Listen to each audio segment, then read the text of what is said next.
Shalom saudara yang dikasihi Tuhan, selamat pagi. Senang bisa menyapa saudara lagi dalam kesempatan ini. Saya percaya saudara semua dalam keadaan sehat, dalam keadaan baik dan sukacita diberkati Tuhan. Sebelum kita memulai semua aktivitas kita di sepanjang hari ini, saya mau supaya kita terlebih dahulu berdoa. Mari kita berdoa. Tuhan Yesus, terima kasih untuk kebaikan-Mu yang sudah menyertai kami sepanjang malam dan menganugerahkan kepada kami hari baru. Pimpin kami sepanjang hari ini oleh Roh Kudus-Mu sehingga kami boleh berjalan dalam kemenangan Kristus. Dalam nama Yesus kami berdoa, amin. Saudara yang dikasihi Tuhan, saat ini saya mencoba untuk mengambil lokasi syuting ini di hamparan persawahan ini untuk membawa kita boleh lebih bersemangat, lebih alami dalam menjalani hidup ini. Mari saudara, kiranya Tuhan menolong kita untuk boleh semangat menjalani hari ini. Firman Tuhan yang akan kita renungkan, bisa saudara buka Alkitab saudara dari Mazmur 27 ayat 7 sampai ayat yang ke-14. Nanti bisa dibaca setelah mendengarkan renungan ini. Dan ayat yang akan kita renungkan adalah ayat yang ke-8 saudara. Demikian bunyinya. Hatiku mengikuti firman-Mu, carilah wajah-Ku, maka wajah-Mu ku cari ya Tuhan. Demikian jauh pembacaan kita. Saudara yang dikasihi Tuhan, topik yang akan kita renungkan dari pembacaan ini adalah ketika kapak kehilangan kekuatannya. Saudara, ada seorang pedagang kayu yang menerima lamaran seorang pekerja untuk menebang pohon di hutannya. Karena gajinya yang dijanjikan itu sangat memuaskan, sangat baik, sehingga si calon penebang pohon itu pun bertekad untuk bekerja sebaik mungkin. Saat mulai bekerja, si majikan memberikan sebuah kapak dan menunjukkan area kerja yang harus diselesaikan dengan target waktu yang telah ditentukan kepada si penebang kayu tersebut. Hari pertama saudara, dia begitu bersemangat dan dia berhasil dapat merobohkan 8 batang pohon besar dengan kapak yang diberikan oleh tuannya itu. Sore harinya mendengar hasil pekerjaan penebang kayu tersebut, sang majikan sangat terkesan dan dia memberikan pujian dengan tulus, berkata, "Hasil kerjamu sungguh luar biasa. Saya kagum dengan kemampuan Anda menebang pohon-pohon itu. Karena saya menemukan belum pernah ada seperti saudara sebelumnya yang mampu mengerjakan pekerjaan seperti itu. Bekerjalah lebih giat lagi," katanya saudara. Saudara yang dikasihi Tuhan, mendengar ucapan itu saudara, pekerja kayu itu begitu bersemangat untuk melanjutkan pekerjaannya. Karena dia begitu termotivasi untuk melakukan pekerjaan itu dengan lebih baik. Tetapi keesokan harinya saudara, si penebang kayu dia lebih keras bekerja lagi. Tetapi walaupun dia sudah begitu keras bekerja, dia hanya bisa merobohkan 7 pohon dari kayu yang diharapkan. Demikian juga hari ketiga, dia bekerja lebih keras lagi. Tetapi hasilnya tetap tidak memuaskan saudara. Bahkan sangat mengecewakan. Karena hanya untuk menebang 6 pohon saja, dia sudah tidak mampu. Sepertinya dia begitu kesal. Dia begitu sedih. Lalu dia berkata, "Seperti aku telah kehilangan kemampuan dan kekuatanku. Bagaimana aku dapat mempertanggungjawabkan hasil kerjaku pada majikanku hari ini?" Lalu saudara dengan kepala tertunduk, dia menghadap ke sang majikan. Lalu dia meminta maaf atas hasil kerja yang kurang memadai itu dan mengeluh, tidak mengerti mengapa dia harus bekerja seperti itu. Lalu sang majikan menyimak dan bertanya kepadanya saudara. Dia katakan demikian, "Kapan kamu terakhir kali mengasah kapak itu?" Lalu dia berpikir, mengasah kapak? Saya tidak punya waktu untuk itu.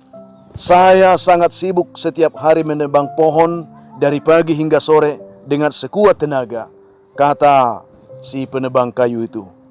Lalu dikatakan, "Nah, disinilah masalahnya. Ingat, hari pertama kamu kerja dengan kapak baru yang masih terasah, kamu bisa menebang pohon dengan hasil luar biasa. Hari berikutnya, dengan tenaga yang sama, menggunakan kapak yang sama, tetapi tidak diasah, kamu tahu sendiri, hasilnya semakin menurun dan tidak memuaskan, kata sang majikan tersebut. Maka sesibuk apapun kamu harus meluangkan waktu untuk mengasah kapakmu itu, agar setiap hari bekerja dengan tenaga yang sama dan hasil yang lebih maksimal. Sekarang mulailah mengasah kapakmu dan segeralah kembali bekerja, perintah sang majikan. Saudara yang dikasihi Tuhan, sambil mengangguk-angguk kepalanya dan mengucapkan terima kasih, si penebang kayu tersebut berlalu dari hadapan majikannya untuk segera mengasah kapaknya. Saudara yang dikasihi Tuhan, istirahat bukanlah berarti berhenti, tetapi istirahat itu bisa untuk menempuh perjalanan yang lebih jauh lagi, supaya kita bisa lebih kuat, lebih mampu untuk menjalani kehidupan ini lagi.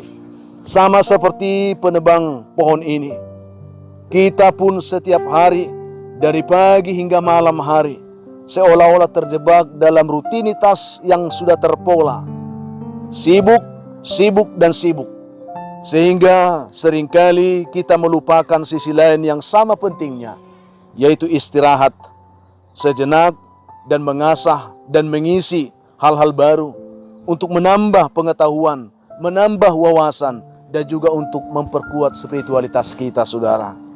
Jika kita mampu mengatur ritme kegiatan seperti ini, pasti kehidupan kita akan menjadi lebih dinamis, lebih berwawasan, dan akan selalu baru. Itu yang kita harapkan. Tuhan Yesus sendiri dalam perjalanan pelayanannya dalam Markus 1 ayat 35, kalau kita baca di sana katakan, pagi-pagi benar, waktu hari masih gelap, ia bangun dan pergi keluar. Ia pergi ke tempat yang sunyi dan berdoa di sana. Artinya saudara, betapa penting kita meluangkan waktu kita untuk membenahi diri, memperlengkapi diri, untuk melakukan segala sesuatu yang terbaik pastinya dalam kehidupan kita ini.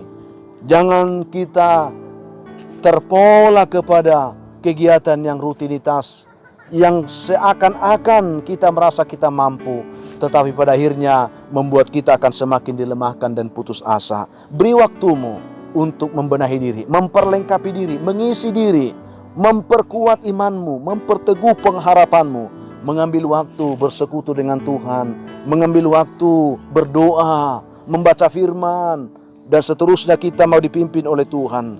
Saudara, lewat pembacaan kita di hari ini, Daud ingin memberitahukan kepada kita betapa Tuhan adalah tempat perlindungan dan kekuatan bagi kita. Daud memiliki sebuah keyakinan, ketika dia datang kepada Tuhan berdoa dan memohon pertolongan Tuhan, Tuhan pasti mendengar dan Tuhan pasti akan menolongnya. Karena dikatakan Tuhan itu adalah Allah yang setia. Dia adalah Allah yang dapat kita percaya, saudara.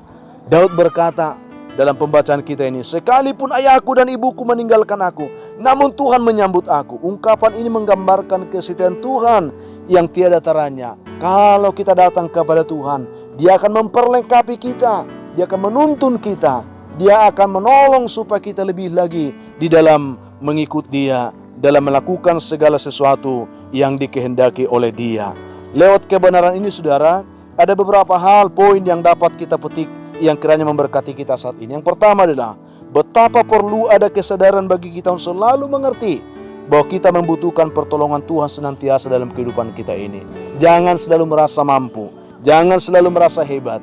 Kita butuh pertolongan Tuhan. Yang kedua, dibutuhkan juga ketetapan hati kita untuk selalu mau berkata bahwa Tuhan selalu mengasihiku dan mau mendengarkan doaku. Sehingga dengan demikian kita akan lebih berani meletakkan hidup kita ke tangan Tuhan, karena Tuhan selalu akan mau menolong dan memberkati kita. Yang terakhir adalah dibutuhkan kepercayaan teguh untuk selalu meyakini bahwa Tuhan dapat kita andalkan dalam kehidupan kita. Sehingga saudara yang dikasihi Tuhan, apapun yang sedang kita hadapi saat ini, kita tahu bahwa ada Tuhan yang dapat kita andalkan, mampu menolong dan mampu memberkati kita. Sehingga sesibuk apapun, kalau kita lihat Daud dalam kehidupannya, Ia selalu konsisten untuk memberi dirinya terlebih dahulu dilawat oleh Tuhan, sehingga dalam segala hal ia pun selalu diperkenankan Tuhan, menikmati berkat pemeliharaan, menikmati kekuatan, serta menikmati sukacita dari Tuhan. Saudara, sesibuk apapun Daud, ia selalu memberi dirinya terlebih dahulu bersekutu dengan Tuhan, dilengkapi oleh Tuhan. Karena ia tahu dengan bersekutu dengan Tuhan, ia memperoleh kekuatan itu. Ia semakin dipertajam dan semakin dimampukan untuk lebih maksimal dalam pencapaian tujuan kehidupannya sendiri. Oleh karena itu saudara, saya tidak tahu bagaimana kondisi kehidupan saudara saat ini. Apakah saudara sedang merasa tumpul hidup saudara saat ini dan tidak mampu melakukan apa lagi dalam hidup ini? Apakah saudara sedang mengalami situasi yang sangat mengecewakan?